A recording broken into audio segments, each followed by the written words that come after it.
Candidates will now ask a question to each of their opponents. Candidates will have 30 seconds to ask the question, 60 seconds to respond, and the candidate who asks the questions will have 30 seconds for rebuttal. By random selection, Brian Kemp, you may ask the first question to Stacey Abrams. Well, thank you very much. As many people know, I have over 100 sheriffs endorsing my campaign, several of which are Democrats. And my question for Ms. Abrams tonight is how many sheriffs statewide have publicly endorsed your campaign? Mr. Kemp, what you are attempting to do is continue the lie that you've told so many times. I think you believe it's the truth. I support law enforcement and did so for 11 years, worked closely with the Sheriff's Association. I'm probably the only person standing here who's ever actually written a SOP for a police department when I was working for the city of Atlanta. But I have two brothers, one who has committed crimes, and I want his victims to be able to call the police and get the help they need, and I've always supported that right. But I have another brother who has faced being pulled over for driving while black when he was coming back from his job as a social worker. Unlike you, I don't have the luxury of relying on slogans to describe my position on public safety. I believe that we need safety and justice because I love both of my brothers. And like most Georgians, I lead a complicated life where we need access to help, but we also need to know that we are safe from racial violence. While you may not have had that experience, too many people I know have. And that is why I will always stand up for making certain that safety and justice are the conversations we're having in Georgia and the delivery we have as the next governor of Georgia. Thank you. 30 seconds, Mr. Kemp. Well, I would just tell people that, look, I support safety and justice. But Ms. Abrams refused to answer the question, so I'll let you know that the answer is zero. No sheriffs are endorsing her statewide because of her stances on wanting to defund the police, eliminate cash bail, and serving on the boards of organizations like the Margaret Casey Foundation that supports and gives grants to organizations that are promoting the defund the police movement. If I may respond, because he actually lied there. Yes, I do have the support of sheriffs, but unlike Mr. Kemp, I do not make it my plan to list every person who supports me. I have the support of sheriffs. I have the support of advocates. I have the support of victims. I have the support of those who want to be treated fairly in our system. I have to have conversations with the entirety of Georgia. I don't have the luxury of being a part of a good old boys club where we don't focus on the needs of our people. And that is why my mission has been to put out very concrete plans explaining how I will serve justice, how I will serve safety, and how I will serve the citizens of the state of Georgia. 30 seconds, Brian Kemp. Well, look, I would just tell people, I know Ms. Abrams is upset and mad because these are things that she said. This is not me making this up. This is things that she said in interviews that she's done, and she's sitting on organizations that you can go look at the facts yourself. And that's why the men and women in law enforcement want a governor that is going to stand with them, who has been with them, not only to have their back, but also stand shoulder to shoulder on things like civil unrest and going after street gangs and human traffickers. Thank you very much. Stacey Abrams, you get the next question for Shane Hazel. Mr. Hazel, Republicans and Democrats have raised the alarm over the rise in the Chinese Communist Party-backed companies purchasing American farmland. To date, they've purchased more than 1 million acres of farmland in the state of Georgia. Would you agree with Mike Pompeo that allowing those purchases in the state of Georgia is a sign of madness? And would you be concerned about the national security implications of the Chinese Communist Party purchasing this land with the support of the state of Georgia? I see the setup for this question. I understand why it was projected at me. As libertarians, we believe that you own your property and that the state can't take it away from you and can't sell it or can't determine who you sell it to.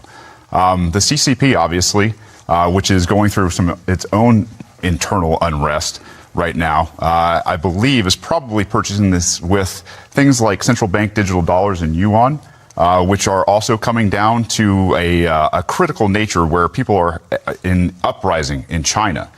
What we need to look at is how these purchases are being made. Are we accepting fiat, CCP, yuan in Georgia as a actual currency?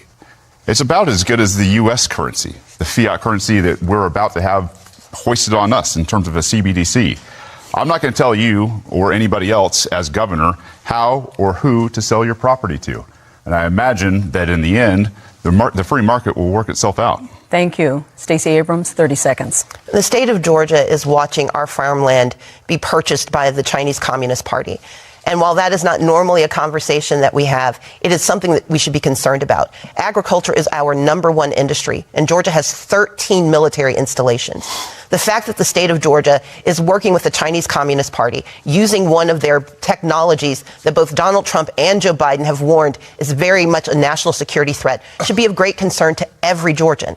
This is not about being concerned simply about who's owning the land, but it's about how much access to our information they have because of this state. Thank you. Shane Hazel, you may ask your question of Stacey Abrams. Yeah, I'd agree with you. The military-industrial complex is a big problem. It is. And the fact that we have people trying to come here to, I don't know, get a backdoor into our military, I think one of the things we should be talking about as Georgians and as executives is the Defend the Guard Act, where our military has been used very, I don't know, haphazardly around the world to go and take resources from the Middle East, or now in Mr. Ukraine. Hazel, your question. This is my question to who? To Stacey Abrams. We've already switched gears. Yes. My question to you, I'm sorry. It's okay. I have hearing problems, guys. My question to you is, I mentioned CBDCs. As the executive of Georgia, when we come into a CBDC from the Federal Reserve, will you, as the executive, accept this CCCP-style currency? I believe that the conversation about currency is a complicated one. And part of the challenge we have is how this currency is transmitted, the very real security threats with digital currency, the hacking and mining of that digital currency should concern all Georgians.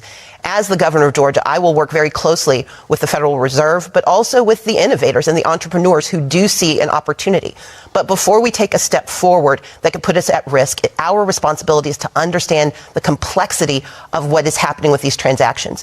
And as exciting as it is, we also know it's deeply problematic when we do not have the adequate safeguards in place. That's one of the reasons I've raised concerns about WeChat and about the purchase of farmland. But what we know overall is that we need a governor who's conversant in these issues, who understands that, for example, in the state of Georgia, we have access to $3.5 billion in American currency that could be delivered tomorrow to save our hospitals and to save our lives. But our current governor has refused to accept those dollars. My intention is to do what's best for the state of Georgia every single day. Thank you. Shane Hazel, you get a 30-second rebuttal. Yeah, working with the Federal Reserve, who's got us into the mess that we are in right now because of a centralized fiat currency, it will be absolutely worthless. They will be dangling carrots in front of the governor, in front of the executives, in front of the legislature to do exactly what their mandates are. If they are mandating that they take the property of people, then they will do it. If they want to invade your homes, your privacy, your businesses, they will do it because of CBDCs. All right. Stacey Abrams, please ask your question to Brian Kemp. Absolutely. Mr. Kemp, under your leadership, there is currently a 100-year gap between minority-owned businesses and majority-owned businesses. Although minorities comprise 48% of the population, they only generate 12.2% of the business revenue in the state. And under every analysis that we have seen, it will take 100 years to close that gap, given the current process that you have in place. You served 4 years in the Senate, 8 years as Secretary of State in charge of businesses. You served 4 years as governor. What are your concrete, specific, targeted plans to decrease and address the racial equity gap currently facing contracting and purchasing for minority-owned businesses? Governor Kemp? Well, I would remind Georgians that the first part of my plan was keeping our state open for business and allowing all business people and working Georgians to work when Stacey Abrams was criticizing me for doing that. Also pushing to get our kids back in the classroom when, again, Stacey Abrams was criticizing me for doing that. A lot of Georgians, including African Americans and other minorities, cannot go to work if their kids are not in the classroom. We have the lowest unemployment rate in the country for African Americans. We also were named we're in the top 10 of the states for black entrepreneurship in the state of Georgia. So our economy is incredible, and we will continue to work with all of those entrepreneurs in the days ahead and working class Georgians, because we are the ones that have been fighting for you when Miss Abrams was not. We were giving tax refunds. We were doing tax cuts. We were suspending the gas tax to help you deal with 40-year high inflation when she was criticizing us. Stacey Abrams, 30-second rebuttal. I would point out that Mr. Kemp did not address the needs of purchasing and contracts for black and brown owned businesses, which is what he has refused to do for the last 16 years. We know that $10.9 billion has been delivered to the state of Georgia through 2 recent acts at the congressional level. And Brian Kemp does not have a plan for making certain that people of color have access to those contracts, access to purchasing. It was only in July of this year that he finally acknowledged that there might be a problem. He has said that we need to study it. I would tell him, just cheat off of my paper. I know the answer. We need a governor who actually believes in equity, racial equity, economic equity in the state of Georgia, and I will deliver. Thank you. Shane Hazel, please ask your question to Brian Kemp. Brian, in 2020, on April 2nd, you locked down Georgia, threatening peaceful people with force and coercion. You called people in Georgia non-essential, and it killed millions of jobs. You bent the knee to big pharma and pushed a vaccine that was untested on people, and it has killed people. They have lost their loved ones. You've allowed bureaucracy to invade our businesses. And then you had the audacity to brag about record tax revenue. You want to say sorry to anybody? So is that a question, or? That is a question. Do you want to say sorry to anybody? Well, look, I'll be glad to talk about my record because obviously Mr. Hazel is gravely mistaken.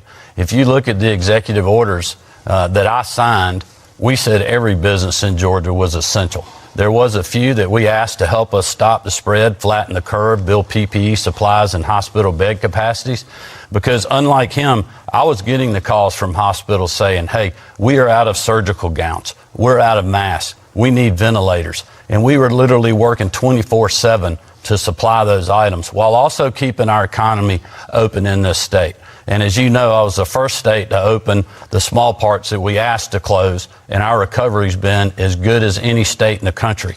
We have had 2 record years of economic development because of our business environment, working with the General Assembly to make sure that we're putting Georgians first and Georgia businesses and Georgia workers first, and that's what I'm committed to continuing to do. 30 seconds, Mr. Hazel. You should have put Georgia freedom first, period. You didn't have the power to lock down businesses, and you signed the executive order on April 2nd. It was clear as day. I sat there and watched you do it. And I was like, there is no coming back from this. The idea that the default was to lock down Georgia instead of trusting Georgians with their freedom to adapt in a time of very changing circumstances, I think is a tyrant move. And I think the left and right are fascist and communist socialists, whereas we're talking about real liberty, trusting Georgians with those decisions. Thank you, Mr. Hazel. Brian Kemp, you have the final question in this round for Shane Hazel.